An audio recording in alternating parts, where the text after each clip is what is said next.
Welcome to Guided Imagery Specialist Training with Optional Certification. I'm so glad you signed up for this course. My name is Sarah Vallely and I'll be your instructor. I'll be leading you through all these trainings. On the curriculum page, the first section you'll see is the class forum. And here, if you haven't already, I strongly encourage you to post about you. Just a little bio about where you're participating from, which country, how you got interested in learning about guided imagery, anything that you'd like to share. So it's nice to form a community and know that there's other people out there going through the same training. And the forum is also a perfect place to share any information about your own business. If you have a website, blog, I'm sure we would all be interested in checking that out. And if there's any questions throughout the course that you can ask one another, this is a perfect place to post those questions. So on Teachable, there is the class forum that I mentioned, and then under that is class number 1. And under class number 1, you will find the 90-minute video that you're watching right now, so you probably already found that. And then under that is a section for certification documents. So that is where you will find all of the materials that relate specifically to getting certified. And then under that is another section of documents that aren't necessarily for certification, but do support you learning some of the topics in this course, such as the storytelling. I think I have an article in there under storytelling. If you have any trouble finding any of these documents, please don't hesitate to text me or send me an email. That contact information can be found on my website. So whether you get certified or not, I want to talk a little bit about what this course will prepare you to do. It will prepare you to teach classes. You can teach guided imagery classes. You could even call it a meditation class, because I consider these guided imagery experiences to be a type of meditation. It will also prepare you to work with students, children one-on-one. You can be kind of a tutor in a sense. I don't have a background in counseling. I don't have a degree in psychology, so I don't present myself as someone in a therapeutic role. But I think being a tutor is a great way to sell yourself, to promote yourself, to work with children one-on-one using these guided imagery techniques. And through this training, you'll also learn how to create meditations specific for specific children and certain challenges that they're going through, which is an amazing skill to have and very powerful when working one-on-one with children and leading them through these guided imagery. So we'll spend quite a bit of time on how to create those metaphorical journeys that are tailored specifically for certain children and the challenges that they're going through. I suggest that you keep some type of journal during these trainings.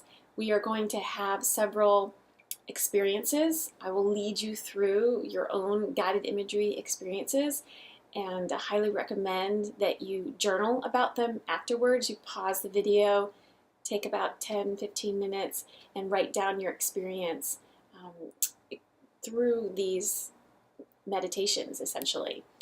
And for the certification, for some of these experiences, you will need to share with me your experience. So it's good to journal about it first, and then I'll go over the template that you're going to use to submit your entries. And so your journal entry might be kind of long, but then when you submit for your certification, you'll make it more concise. It'll just be a few sentences about your experience with that specific guided imagery technique. I think you'll really enjoy it too. So I'm going to go ahead and show you that template now so you have an idea. It's in the back of your mind.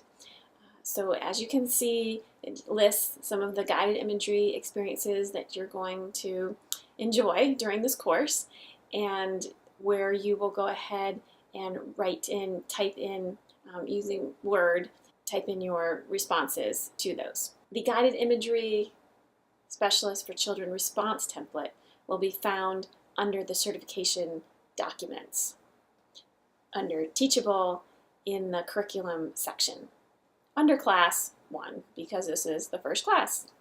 For those of you getting certified, I'd like to outline what you need to do to become certified. Number 1, you need to view all 3 of the videos.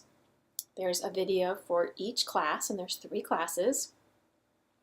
You will need to fill out the response template that I mentioned, which is a documentation of your experience with the guided imagery activities, exercises that we'll be doing.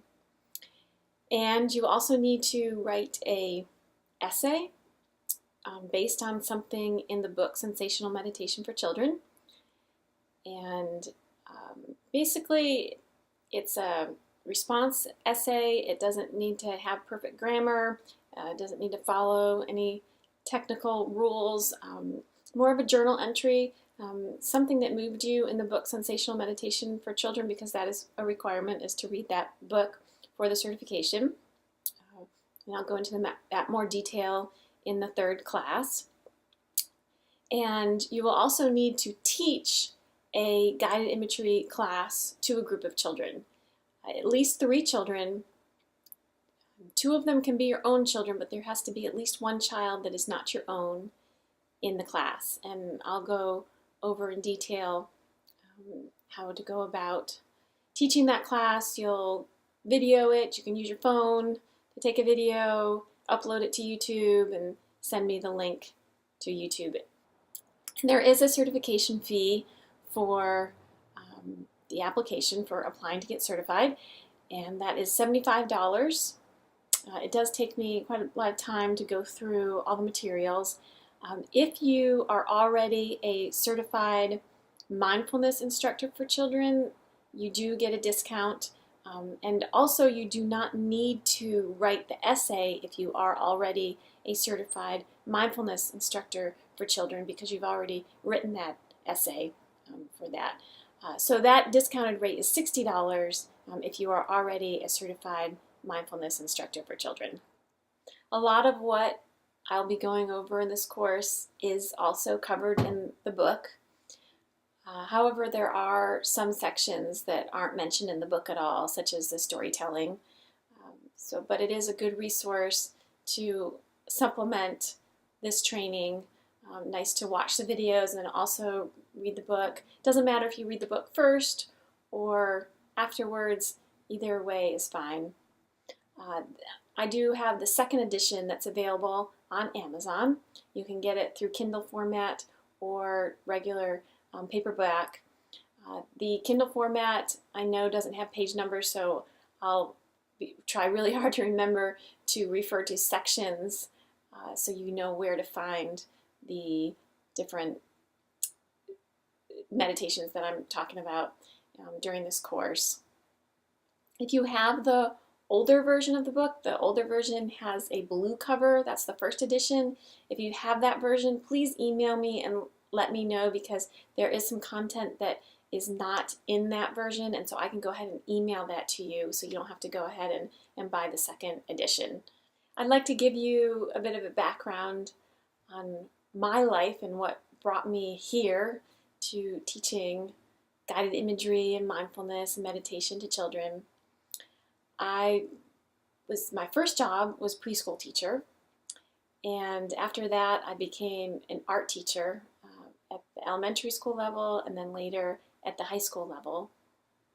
And I kind of sidetracked from teaching for a little while, and I became a hypnotherapist, and I was also taking a lot of different meditation classes, and I'd been doing that for a while, but I really missed working with children, so I decided to combine my backgrounds with teaching children and what I was learning as a hypnotherapist and the meditation classes that I was taking. I decided to combine those and teach meditation to children. And that was about 20 years ago. And so what was really popular back then was this idea of guided imagery. So a lot of my first meditations that I did with children are considered guided imagery. And I'll get into a little bit more detail about what exactly that means. So I've been teaching courses explaining to teachers, parents, and therapists how to teach meditation to children since 2001. And people have been flying in from different countries, different areas of the United States to take my courses. In the last 5, 6, 7, 8 years, things have transformed a little bit, and I don't do face-to-face workshops as much anymore. I did teleconferences years ago and then did webinars, and now it seems to be video courses are what my students are really asking for, since they can take them in their own time. You have 6 months to take this course if you signed up in the beginning, so it's very convenient. And I am still teaching. I went back to teaching after being a hypnotherapist. I teach in a public charter school, and I'm a math teacher.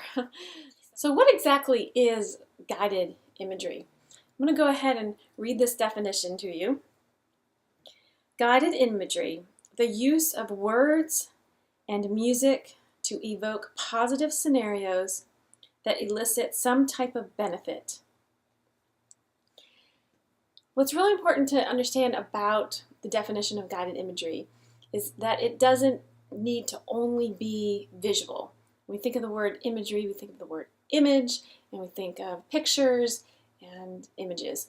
Although that is a huge part of guiding someone through a guided imagery experience, the experience does not need to be just visual. It can include many of the senses. It can be what we're hearing, what we're feeling, and so forth. And guided imagery is often associated with music, playing music. I'll be honest, I don't use a lot of music, but that is certainly something that you could add to the experience. If we are going to lead children through guided imagery, it's really important for us to understand learning styles. Learning styles show how we process information that's coming into our minds. We normally have a primary learning style and then probably a secondary learning style. So the learning styles are visual, auditory, and kinesthetic.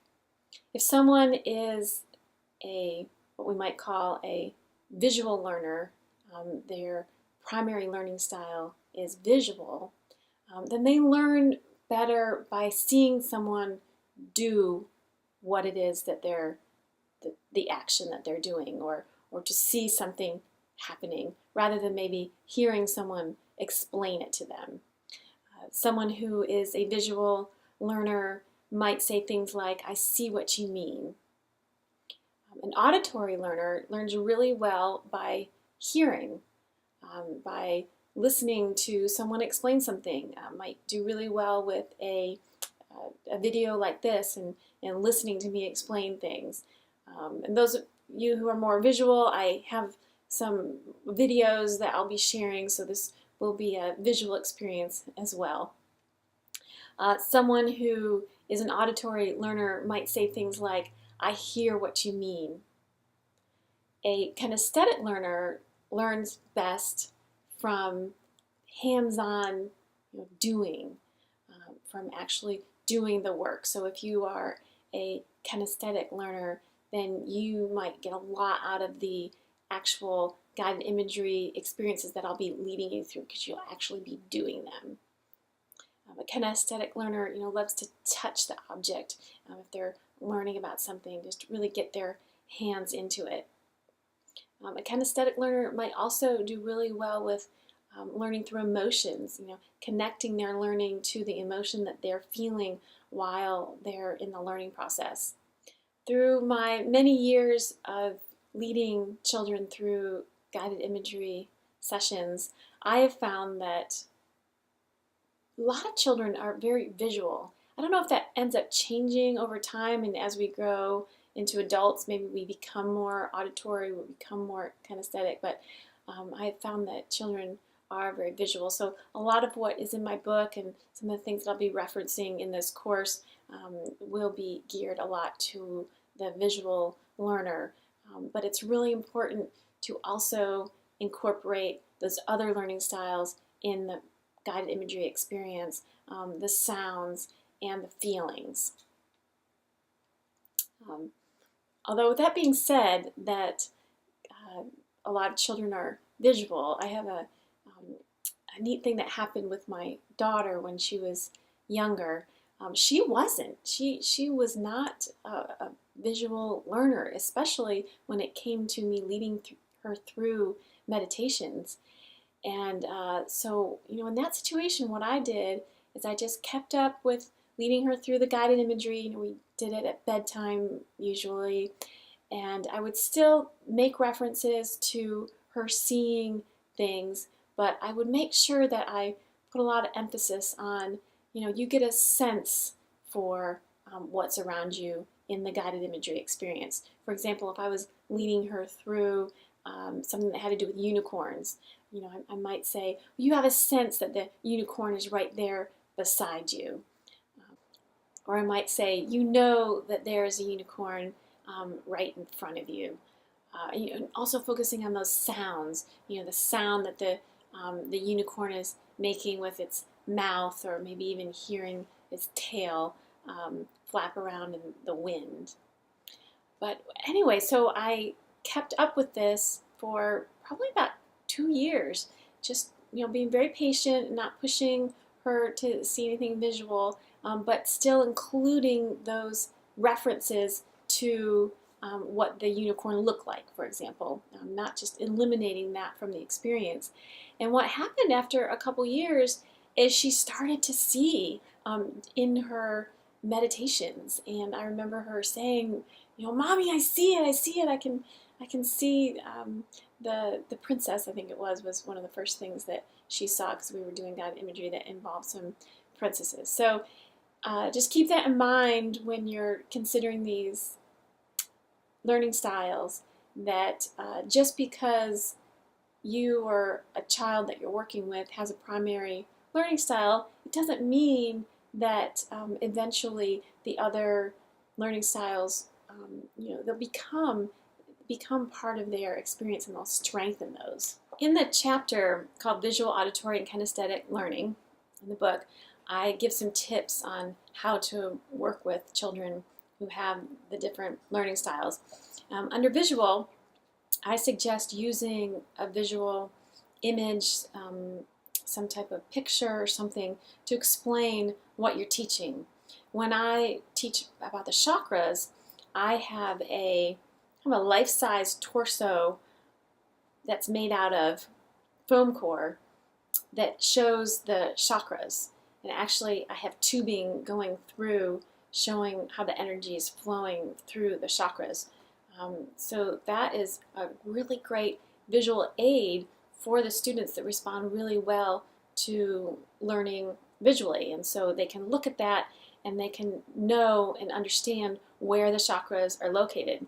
A student who is more kinesthetic, might do better touching where each chakra is on their body and feeling that area. A student who is an auditory learner does really well by hearing me explain to them where the chakras are. So here on page 37 in the chapter Visual, Auditory, and Kinesthetic Learners, which is chapter 3, I also mentioned that the art activity is such a great way for visual learners to experience and learn more about whatever is the topic that you're covering that day.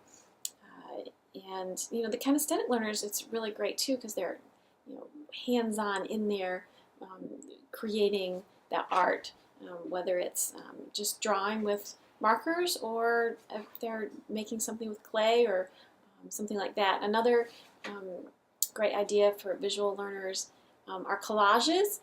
However, with our technical age, students aren't cutting up pieces of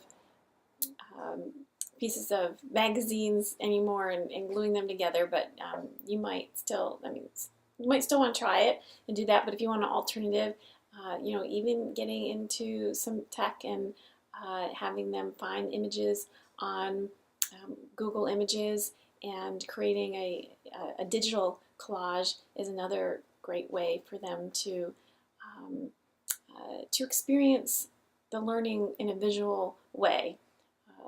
Some collages that are great are like goal-centered collages. So maybe the student is working toward a goal, and that collage, everything in that collage represents them accomplishing that goal. If your child is working on improving relationships, simply going through a guided imagery experience where they're visualizing themselves with that other person that they're in conflict with, and visualizing them working it out, having a discussion and talking about some of the challenges that they're experiencing. There's a great book called Spinning Inward by Maureen Murdoch. She's a third grade teacher, and she had difficulty teaching one particular student in ELA, especially grammar.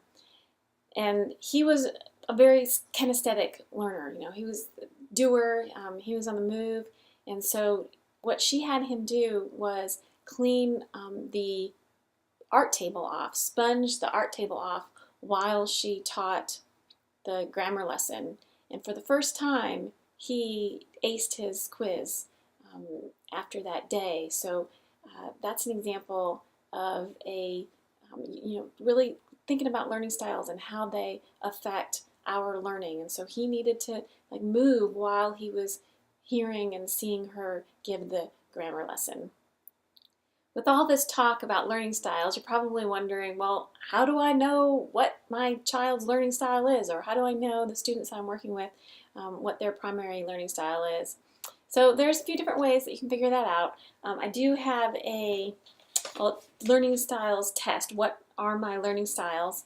On page 40 in Sensational Meditation for Children. That is in chapter 3 under the section How Your Learning Styles Affect Your Child's Meditation. And so you can go ahead and take that test. I recommend that you personally take that test and get a sense of what your learning style is. You might get surprised. You might think that you already know, but maybe this test will reveal something a little bit different about yourself. But a real easy way when you're working with kids to try to figure out what learning style they are is just to ask them questions like, lead them through a little bit of a guided imagery experience, and then ask them questions. Like, for example, if the guided imagery was about a tree, which we will be doing later in this video, you could ask them, was it more fun for you to see the tree in your meditation, or was it more fun for you to hear the leaves rustling around in the wind in your meditation, or was it more fun for you to feel the texture of the tree if you led them to do that during their experience? Or was it more fun for you to feel what it felt like to be near that tree? So asking questions like that can help you gain a sense of what their learning style is. And it's super important to know what the learning style is of the children that you're working with, leading them through these guided imagery sessions, because if they are, for example, very kinesthetic and you use a lot of words in your meditation that are visual, then that kinesthetic learner is going to get a little bit frustrated, right? Because it's going to be a little bit harder for them to zone in and connect to the visual experiences that are going on in the guided imagery. So if you know ahead of time this child is a kinesthetic learner, then you know that when you lead them through the guided imagery experience to include words and direction that involve the student really feeling the experience. How does it feel to be be in this lake area that you are in, if that's where you're guiding them. What does it feel like to move through along this path? What does it feel like when the sun rays are coming down on you? Words like that. But at the same time, we don't want to exclude words that are associated with the other learning styles, right? Because we want to eventually have them strengthen all their channels, all of this information coming in for their guided imagery experience, so they really at some point can see images and hear and feel, but making sure that we definitely are including some good references that are associated with their learning style. Now, if you're working with a group of children, you can't do that as much, right? So that's why it's important in your guided imagery that you reference all three, so you get everybody covered that you're working with. And in the meditations that I have in my book do reference all three, but I will be honest, they do kind of lean toward the visual, since that seems to be what a lot of kids are really strong in. Aristotle is actually the one who came up with the five senses, or started writing about that first. Since Aristotle, scientists have discovered additional senses. So they've also talked about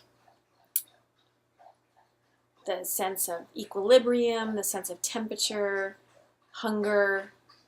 There might be a dozen or so now.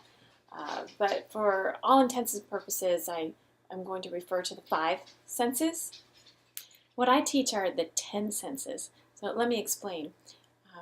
We have our five outer senses, which is our ability to see what's going on in our outer environment, our ability to hear what is going on in our outer environment, our ability to touch and feel things, our ability to taste things that are actually going into our mouth, and our ability to smell what's happening in this outer environment. So those are five. And then I talk about the additional five inner senses, which is our ability to close our eyes and to see images within our own minds. Very important to guided imagery. That's the sixth sense in my teaching. Then the next sense would be our ability to hear what's going on not in our outer environment. So an example would be, I know sometimes you've probably just been sitting at work or wherever you are and you hear the lyrics of a certain song come to mind. So that's an example of hearing something that's not in our outer environment. So it's that inner sense of hearing. And then feeling, the inner sense of feeling, we can really focus on the emotions for that, feeling those inner emotions. And then there's even the inner sense of taste. It's actually closing your eyes and being in a guided imagery experience and actually tasting something from memory, for example. And then that inner sense of smell, getting a whiff of an imaginary smell, bringing you back, remembering a certain smell. Those are usually a little bit more difficult, but they are there. So I'm going to lead you through your first experience.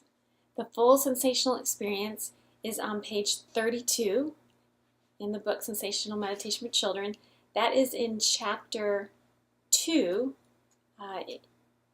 called the 10 Senses and the Full Sensational Experience, and that is under the section Full Sensational Experience. All right, so go ahead and find a comfortable place, whether you're lying down or you're sitting down, making sure it's quiet, because I'm going to go ahead and lead you through a guided imagery experience. I do want to let you know that this particular experience I wrote for adults taking this training. So it's specifically to help you get in touch with these 10 senses that I'm talking about. And the reason I mention that is because it's not a really good meditation to lead kids through. It's a little bit advanced. There's a lot going on in this meditation. The only time I would think that maybe you would lead children through this meditation is if they've had a lot of experience already with guided imagery, and or maybe teens who have a little bit more advanced focus and attention span.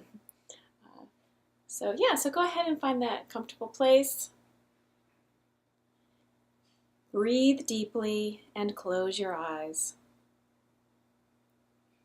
When your eyes are closed, your sense of hearing, touch, smell, and taste intensify.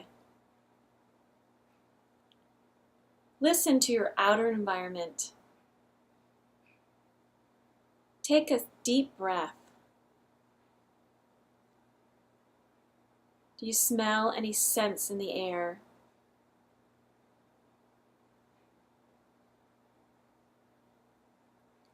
Feel your hands. Put one hand on top of the other. Are they smooth or rough?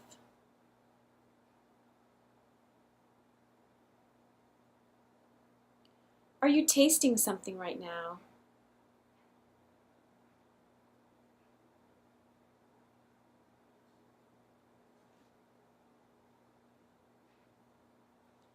Now turn your attention inside and focus on your inner being. Are you experiencing any emotions?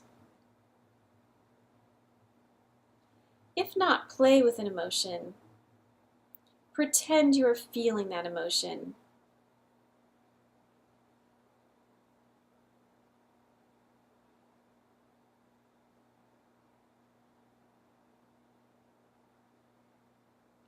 Can you hear anything that is not in your outer world?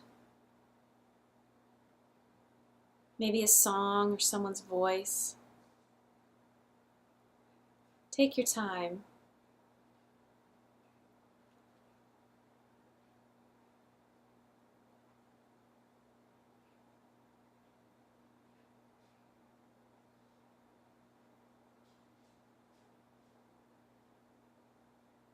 See your favorite pie or other treat under your nose. Can you smell it?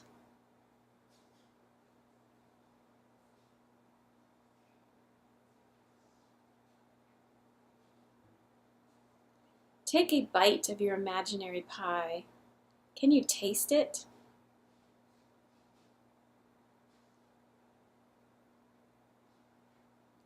Now imagine nothing in particular. Watch what happens.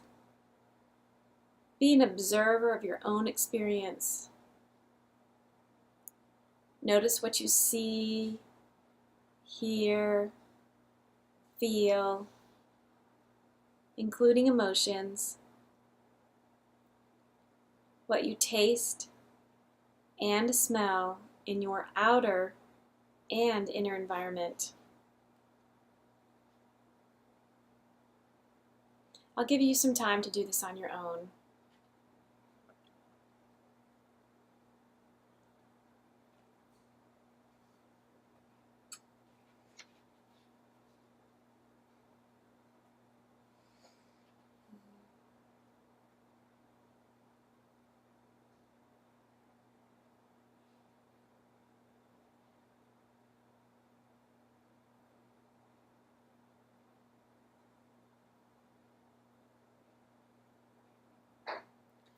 I'm going to go ahead and bring you back. Remembering the room where you are. Wiggle your fingers and your toes a bit.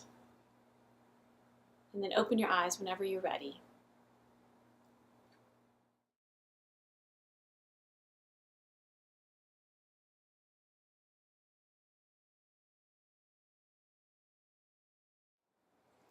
You probably found that some of those senses were easier for you to connect with than others. Some channels were a little bit stronger than others. For example, maybe it was really easy for you to hear the sounds that were in your outer environment. However, when you were focused more inward, maybe it was really difficult for you to bring up a taste of something in your imagination. So yeah, it's really helpful for you to know what your strengths and weaknesses are. One of the reasons is because when you're leading students through guided imagery, you might tend to use words that are associated with what you're really strong at. If you are really strong at the kinesthetic type learning and experiencing these senses, then you might lean toward using words like that when you're leading a child through a meditation. But we don't really want to lean in that direction so much, right? If the child isn't necessarily a strong kinesthetic learner as well. So it's really important for us to get an idea of how we are processing and taking in this information from our guided imagery experiences so we can lead a better experience for the children. And also just for your own practice. I've worked with lots of adults who have had really eye-opening experiences because they've gotten a chance to really understand what their strengths and weaknesses are. I remember one gentleman that was in one of my classes, he says, I've had the hardest time doing guided imagery and meditation for years. I thought I couldn't do it, but he realized I was focused on the wrong channel, the wrong sense. So that can be really helpful. I'm going to go ahead and read this definition for guided imagery one more time because we're going to talk about it a little bit more. Guided imagery, the use of words and music to evoke positive scenarios that elicit some type of benefit. The idea of the benefit is really important with guided imagery. So we're leading children through these experiences for healing, for understanding, for overcoming a challenge. This next guided imagery experience is called the Happy Tree. And I created this specifically for a student that I was working with one-on-one her parents were going through a divorce. And so I wanted to create an experience for her that helped her bring attention to that part of her that was feeling sad and trying to figure out, what is it that we could do, that you could do for yourself to help you with that sadness.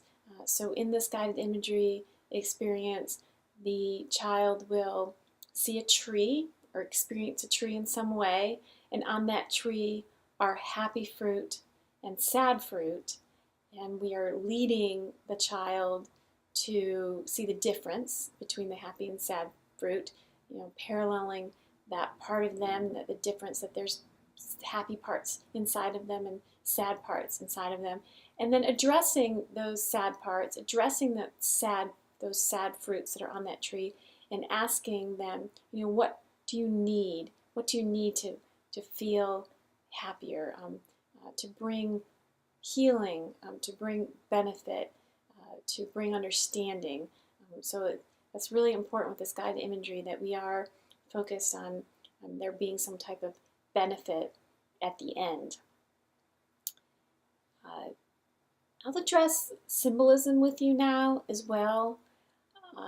Children are very literal, and so talking with them a lot about the symbolism that naturally becomes part of guided imagery isn't always the best tactic. It's sometimes better to just stick to the literal things that are going on in their experiences. If they see flying peanuts, then they are experiencing flying peanuts. That's what they are. We don't need to take a bunch of time and try to figure out what those flying peanuts mean, what they symbolize. I found that that's better with the younger children. And one of the reasons that I think this is beneficial and works great is with my experience as a hypnotherapist, we don't always have to understand the symbolism.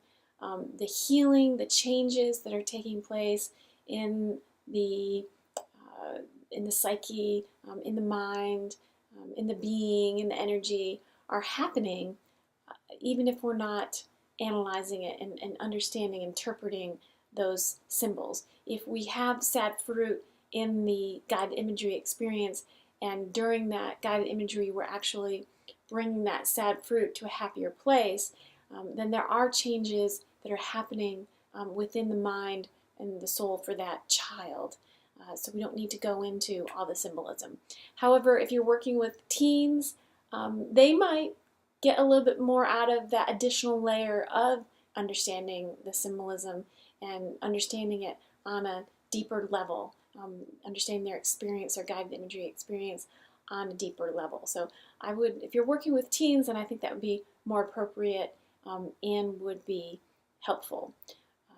But if you are working with the teens and you are talking about the symbolism, I highly recommend that you don't interpret the symbolism for them. Instead, you ask probing questions that help them figure out within themselves, what does that symbolize? For example, if my fruit were sad and they were looking green or something, or they were looking kind of rotted, the fruit were sad and they were looking a little rotted in your guided imagery, asking them, what do you think that symbolizes? What is that, the rotting fruit maybe symbolize for you? What is that? How does that parallel to something that maybe is going on in your life? And so asking them to come up with the interpretation instead of you interpreting it for them, it empowers them. And quite frankly, you could be wrong, right? So it's usually within ourselves that we have a good understanding of what that symbolism is. And it's a good additional practice to teach them is how to uncover their own symbolism. But again, that's more for teenagers, I would say. All right, so I'm going to go ahead and lead you through another experience already, and this is the Happy Tree. The Happy Tree meditation is on page 126. It is in the section in the chapter Inner Worlds, which is chapter 11, in the first section called Symbolic Journeying. All right. So again, go ahead and get in that comfortable place, whether you're lying down or sitting, and it's quiet. All right. So go ahead and close your eyes. Take in a deep breath. When you breathe back out, feel your body relaxing. We'll take 2 more breaths.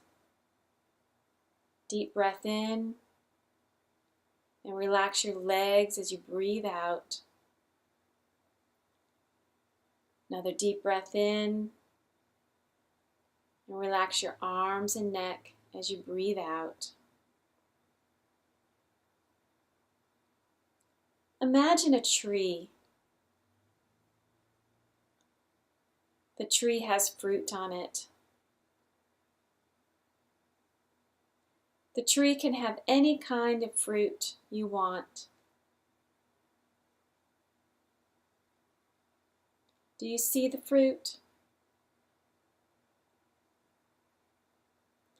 Some of the fruits are happy, and some are sad. The happy ones are different from the sad ones. Can you tell which are sad?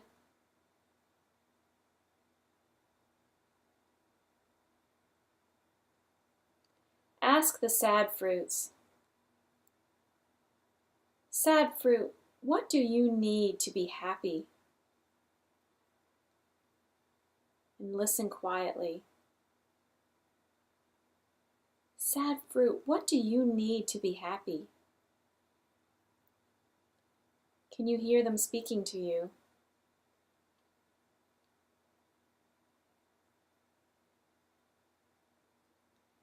Do they want to go somewhere Or do they need something?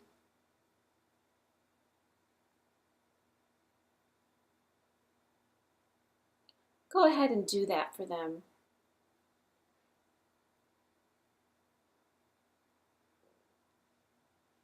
How do the fruits feel now?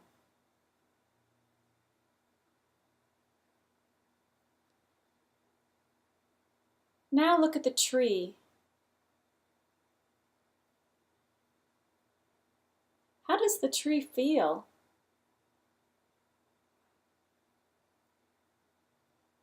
Does the tree need anything?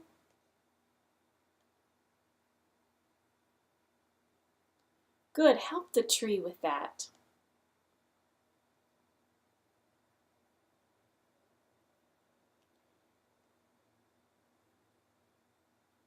See the sun shining down on the tree. Feel the rays of the sun helping the tree.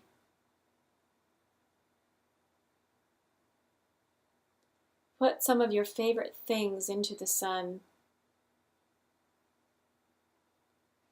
What would you like to put into the sun? Smiles, love, fun, maybe your favorite book. Go ahead and put some things that make you feel good into the sun.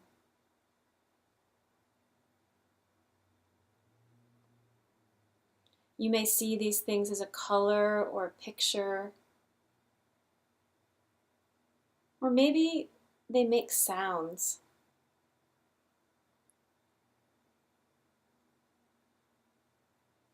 Take in a deep breath, and as you take in this breath, feel the good energy from the sun going into the tree.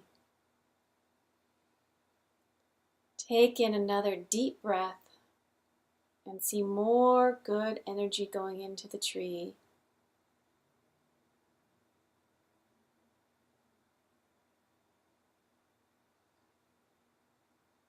We're almost done.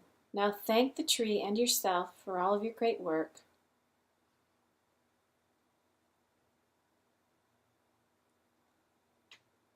You can bring yourself back, remembering the room where you are,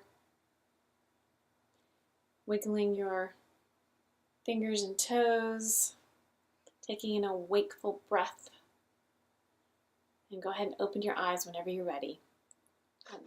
After each meditation that I have in the book, it's followed by after meditation questions.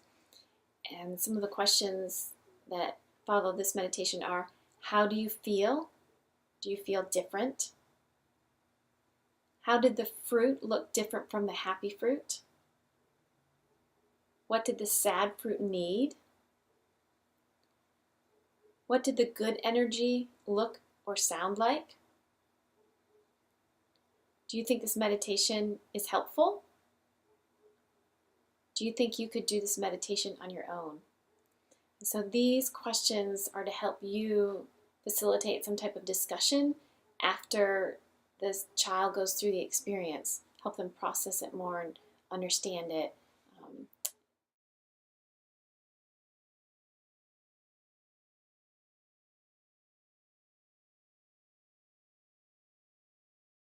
A lot of times when I lead children through one-on-one, I actually have them answer some of these questions during the experience, like while they're going through the guided imagery.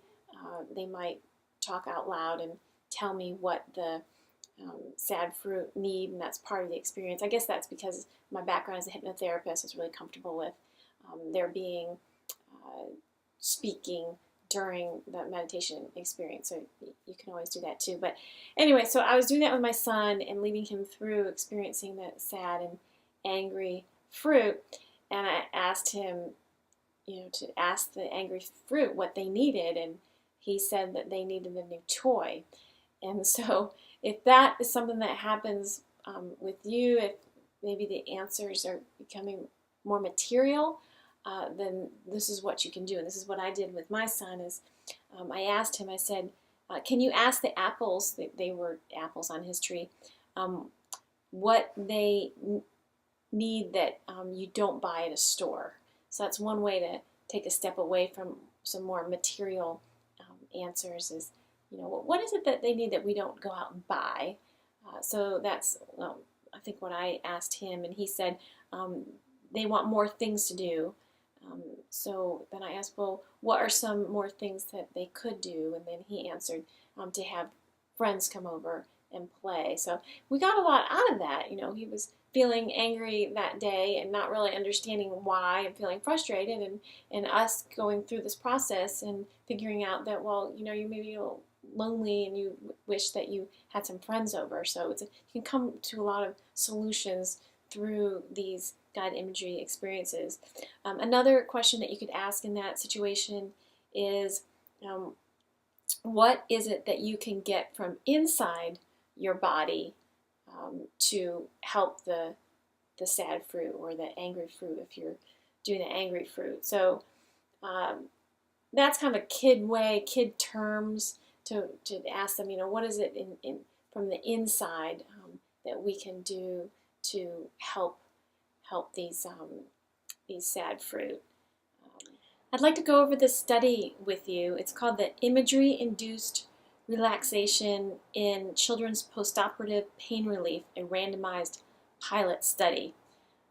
This study was conducted in Finland, and there were 60 children who were part of this study, ages 8 to 12. So that's awesome, because it can be hard to find studies on children of this amount, 60 children. And all the children that participated had appendectomy or upper lower limb surgery. So pretty serious surgery. And they were using the guided imagery to help them with the pain after surgery, to deal with the pain that they were experiencing. They didn't use the guided imagery in place of pain medication. They used it in addition to the pain medication that they were using. So what they did is they, after the children had their surgery, they had them listen to a 20-minute guided imagery relaxation recording a couple hours after the surgery. And in these studies, you'll notice that they often use recordings, and the reason they do that is so they keep things very standardized, so they know that each child was experiencing basically the same exact experience. So in this guided imagery included sounds of nature. Children chose a favorite place and proceeded toward this place along a comfortable path downward, and at the end of the experience, the children returned along this path upward. So what happened, the results of this surgery, is the children who experienced the guided imagery had a 41% decrease in pain, while the children who did not experience the guided imagery had a 9% decrease in pain. So that's pretty significant. That's like it made a big dent in their pain, right? To using this guided imagery to help them. So very powerful. The mind-body connection is amazing, and we can really see the benefits of this mind-body connection when we lead people through guided imagery. There's so much research out there. I can share a few more studies with you. I have some anecdotal stories that you might find interesting too. A former student of mine who took this course led her child through a combination of different meditations that are in my book, and was able to help her child reduce her asthma to quite a considerable amount. I think they ended up actually not using the asthma medication that they were using as a result of what they were doing. I'm in no way telling you to stop medication and do the guided imagery instead, but if you're under the care and it makes sense to do, there are cases where it's been that helpful. I've personally used guided imagery to help myself with teeth pain. I don't know if you're familiar with the sponge method, but this is imagining, closing your eyes and imagining a sponge going toward the pain, and then having the sponge soak up that pain, then you taking that sponge away and wringing it out, then going and soaking up more of that pain and wringing it out. And it really does work. I've done this with my own tooth pain before, and it's pretty incredible. I experienced anaphylactic shock years ago from something that I ate, and my throat actually swelled up and closed. I couldn't breathe, and I used meditation I used meditation because I thought I was going to die. I thought that was it. I'm done. And I have this thing where I want to be meditating when I die. So I thought, well, this is it. I'm done. So I'm going to go meditate. So I was actually with a group of people, throat swelled up. People thought I was having like choking, so they used the Heimlich maneuver, but I kind of figured out that was not what was going on.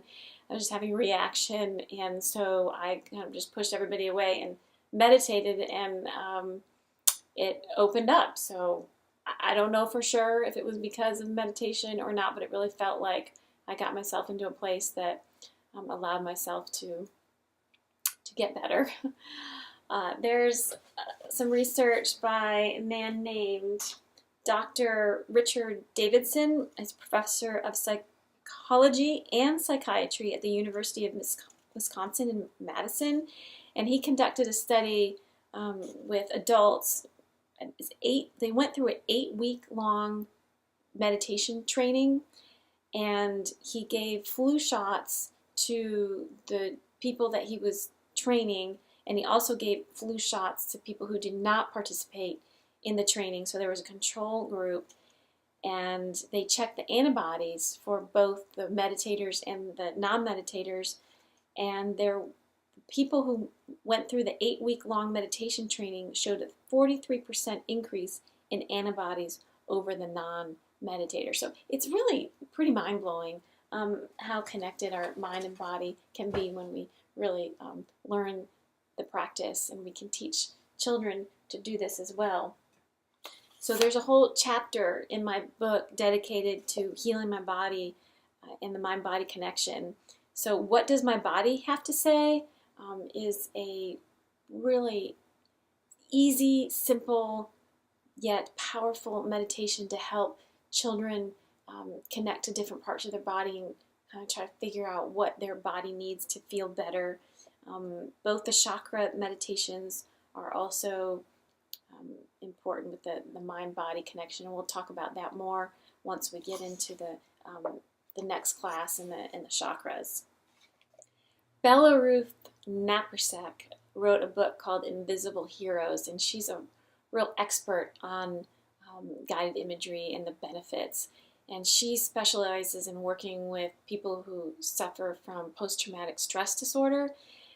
There are so many benefits to using guided imagery to help children who have experienced trauma.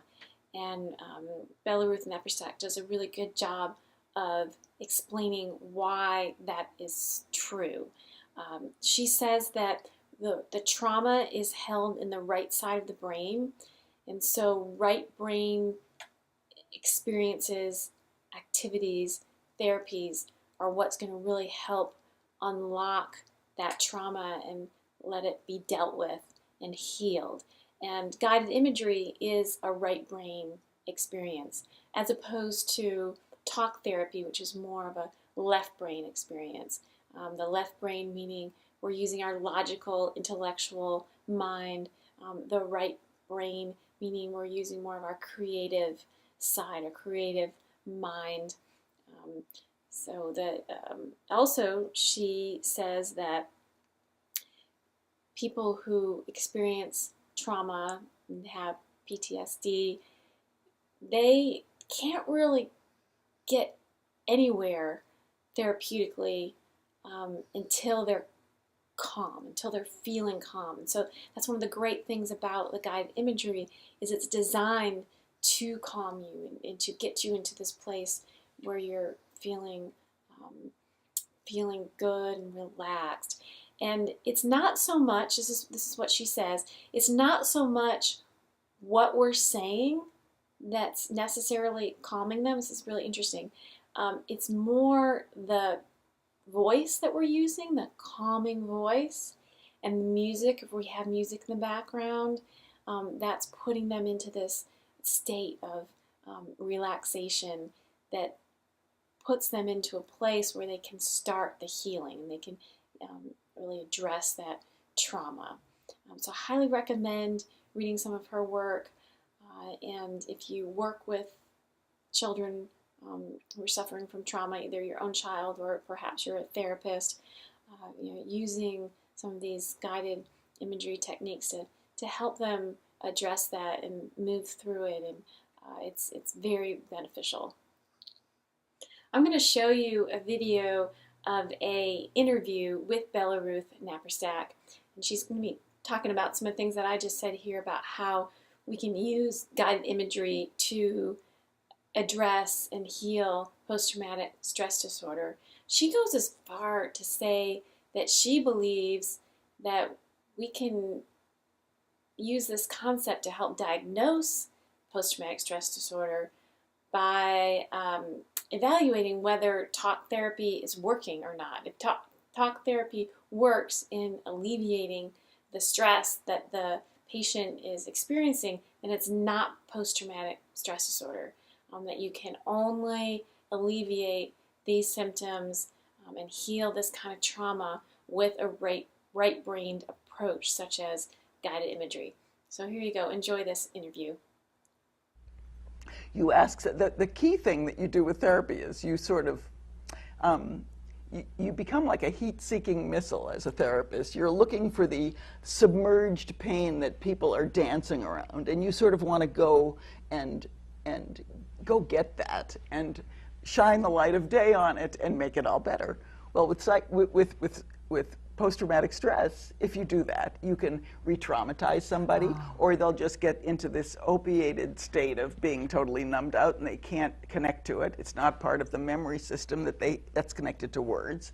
Or, worse of all, they'll just tell you a rote story in a dissociated way that gets them no place. So you want to use much more primitive processes to get to where the trauma sits in the brain, because the trauma is not in the talking, thinking part of the brain. It's in the very primitive survival-based structures, like the amygdala, like the temporal lobes, like all of this very reptilian brain stuff. Talking is irrelevant. But doing things like guided imagery, which hits perception, sensation, emotion, it's right on. That's a bingo technique, as is a lot of energetic work, a lot of body-based work, but it's got to hit that primitive brain, or you're just wasting everybody's time. Oh my, what a challenge. Well, a lot of people have figured this out from very different directions. It's actually very exciting. And believe it or not, one of the groups on the forefront of all of this is the military. Yes. Tell us about your work with the military. Well, in various VA hospitals around the country, there are some of the best programs you'll ever see for post-traumatic stress. People experimenting with hypnosis, with acupressure, with massage therapy, with Reiki, with meditation, and with guided imagery. Now, the advantage of guided imagery is it's portable. You don't need to be there. It's unbelievably inexpensive. It's pennies or bootleggable even. It's very cheap. And believe it or not, two surveys done of active military showed that of all the kinds of help that a soldier will, we call them warriors now, that's the term du jour. Our warriors will not go for psychotherapy. They don't like it. They think it's demeaning. They think it's a waste of time. It could hurt their record, and they don't want to do it. However, the top preference is audio self-help by way of downloads. Well. So it's like made to order. It's user friendly. They'll use it. They like it. And they can take it with them.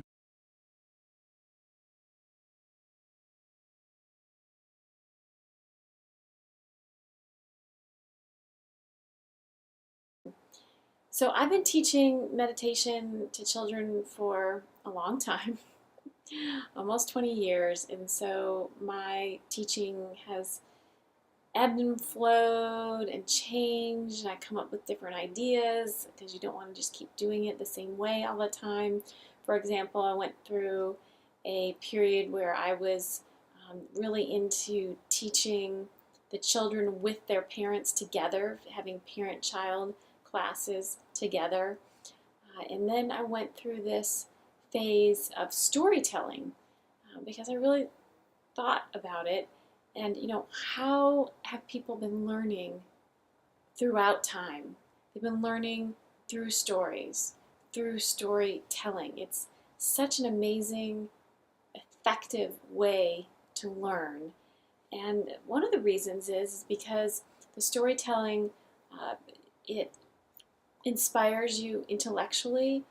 Storytelling is also effective because it's not a passive experience, right? Maybe if we're watching a movie or something, it's a little bit more passive because the images and everything are already there. But with storytelling, like reading a book, we have to come up with those images on our own. The storyteller explains it to us and leads us into that direction, but ultimately it's us who comes up with all of those images. And so we, as learners, have a real active role in the process. It engages us, and we learn better. If you're familiar with the Waldorf school, they use storytelling quite a bit in their curriculum to teach the children things like honesty, conflict resolution, and how to live and be. So storytelling is it's part acting, part speech, public speaking. So you have someone that's in front of a group telling a story, and they're using their voice in different ways to become more animated. They're moving their body away in certain ways. They're playing certain characters. They're bringing you through this sensory experience where they're leading you to imagine what you're hearing, what you're seeing, what you're feeling. And so it's very animated. I'll go ahead and show you this video of me telling the story, doing some storytelling, and then afterwards I'll go through the steps that I did to create the story, and that which you can use to do your own storytelling.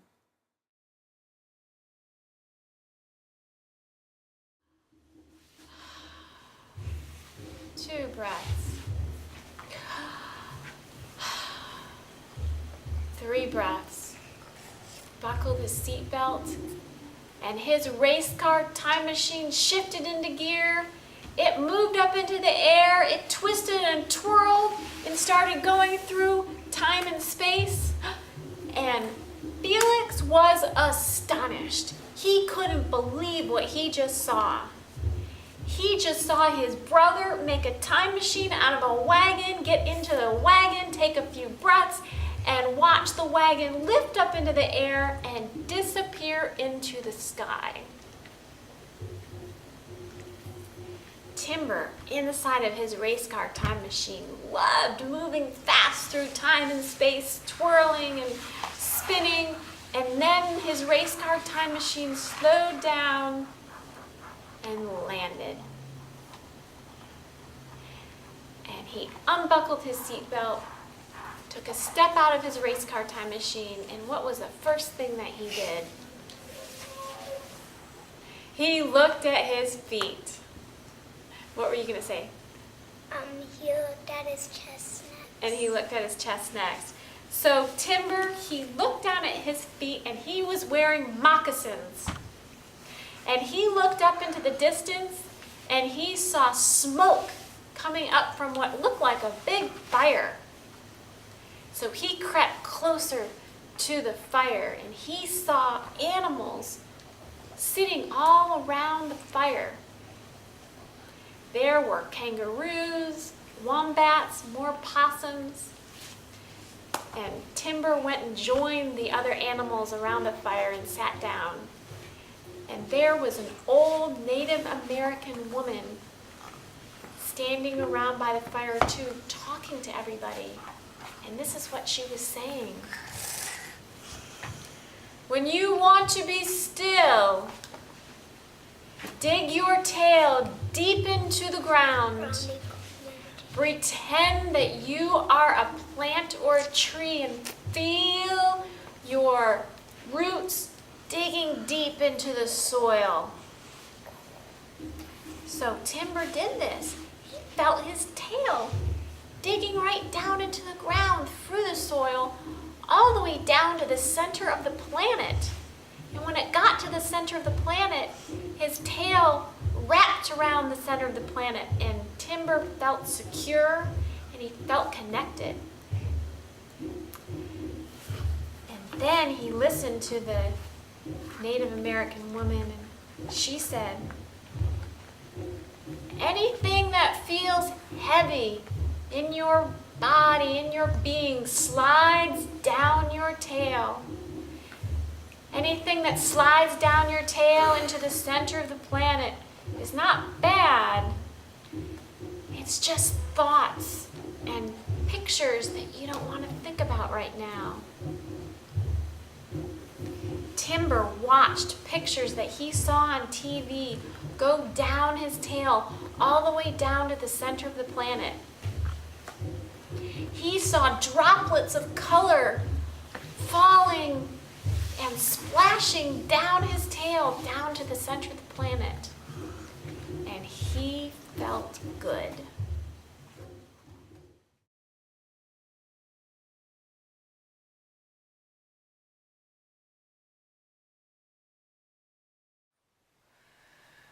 She took 3 relaxing breaths, and then she took her dial and she went inside her time machine.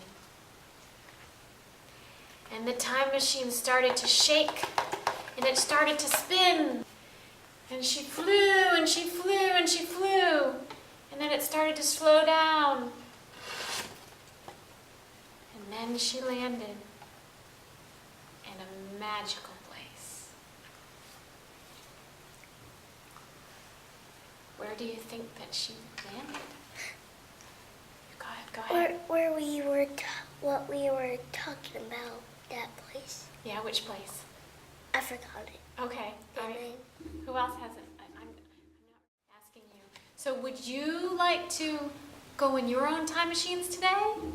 We don't have a time machine. Well, we're gonna make one in our minds. Now, Honey made one here.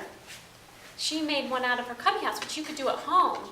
But today, we're gonna close our eyes and in our minds, we're gonna make an imaginary time machine. If we do arts and crafts, or we can make a time machine. We could. We might do some art later. This story came from my book, The Magic Gum Tree. It's one of the chapters in my book, and there are actually 6 different stories that you could use in there for your storytelling, since I teach 6 different types of meditation in the book, The Magic Gum Tree. But here are some other books that you could use to adopt your story from. They're about teaching meditation. The characters are learning meditation.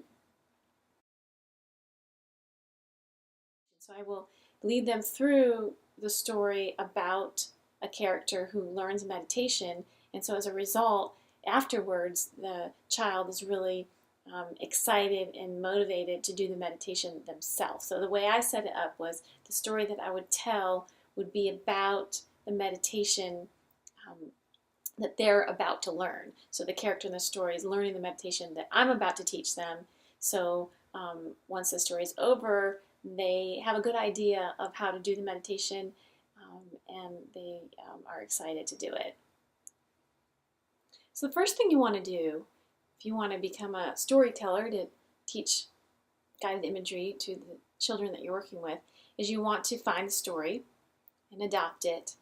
And you want to find a story that has characters that are a couple years older than the children that you're working with. You'll notice that in fiction for youth and young adult fiction that the characters are always a couple years older than the readers. That's a lot of times how it works out. So what you want to do is you want to go ahead and read that story several times. First, just read it for pleasure, and then read it with more concentration on the other times to really understand it on a deeper level. You want to go ahead and research the background, like find out more information that's not even part of the story that has to do with that culture or that place where the story takes place. So definitely do some additional research. And then you want to live with the story for a while, just thinking about that story in your mind during your daily life, whatever it is you're doing while you're at work, while you're doing the dishes. Think about those characters in the story and let those characters become more alive, become your friends in a sense. You're almost in your mind interacting with these characters and really getting to know how they are in certain situations. So make a list of the scenes that you want to deliver. So your story might have several scenes, the book that you're reading, but maybe when you do your own storytelling, perhaps you're only going to have certain scenes from that story that you're going to deliver. So decide which of those scenes that you're going to deliver and decide what you want the children to picture when you're delivering those scenes. And it's not just visually, like what do you want them to hear? What do you want them to feel? What kind of mood do you want that scene to create for your audience? And it's nice to have different moods for different scenes. We'll talk about how you can change those, affect those different moods.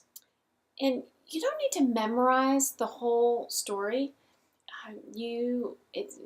What's professional is to memorize your first line and your last line. Have that really down pat. But everything in between can be a little bit more fluid and might change from presentation to delivery.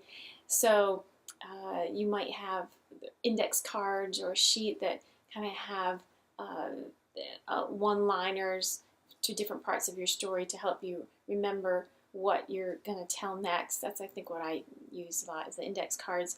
But making sure that that first line that you start out with and that last line is memorized and powerful. Yeah, and then I just want to emphasize the idea of really visualizing it, imagining the sounds, even the tastes and the scents that are going on, the colors. These details are so important to deliver and really add to the experience with children. When you really see that story visually and vividly yourself, to those minute details, then you can deliver it in such a positive, affirming way. So I'm going to go over some tips for creating some of the mood changes and some of the subtleties a little deeper here. So when you use dialogue in your story, make sure that you use different voices for different characters. That's where the acting comes in, right? You might have a higher voice for one character, lower voice. And you can also change your position. Maybe for this character you're on this side, or for this character you're on that side. And as you saw in my video, I did it more with puppets, which is definitely another way that you can tell your story. The puppets can be really, really helpful. And use your voice to create that atmosphere, which is really important for leading guided imagery anyway. So using a very soft voice, speaking slowly, creates a certain type of atmosphere. But then when we talk a little bit louder and faster, it creates something that's a little bit more exciting and So that can really shift the mood. So play around with your voice and how you're using it. And the same goes for gestures and expressions. You know, the way that you're moving your body, the expressions that you're making on your face, really add a visual component to your story. Because otherwise, it's just very auditory, right? But if we're using facial expressions, you know, getting for certain characters that are angry, and then others that are happier, just that emotion coming through your own face can really add a lot for the children that are listening to your story. And practice them. Practice in front of a mirror, practice in front of your iPhone, take some video to play around and see what really works best, what looks great. The pacing is important, how you're progressing through the story, which parts of the story do you want to go through a little bit faster, which parts do you want to slow down. Pacing is really important in guided imagery too, the way we're reading those scripts. We just want to make sure that we've got the right pace. Repetition is key. So if there's certain maybe key moments in your story, key things that a character says, repeating those chants. Maybe there's some kind of chanting that a character does in the story, or maybe there's some kind of like narration chant that you can add in there, and to have the students be part of that chant. They learn it, maybe it's something that happens 3 or 4 times throughout the story, and they've learned that chant, and they can be active and be part of it. So that's really helpful. And exaggeration, making things bigger than they really are, exaggerating expressions, exaggerating your voice, exaggerating parts in the story, very key to storytelling and making it more effective and entertaining for sure. And anytime that you can involve the audience in the telling of your story. So I had mentioned about the chanting, getting them chanting with you. Other examples are maybe making sound effects, like if there's a part of your story where it's raining, you can actually have the children create the sounds of raining, the pitter-patter of the rain, or if someone's stomping their feet, they could stomp their feet to help create those sounds. So any times that you can incorporate the children into the telling of the story, so again, they're more engaged, they're part of the process, it's less passive. All right, well, I hope this helps. I'm sure you're going to do a really great job.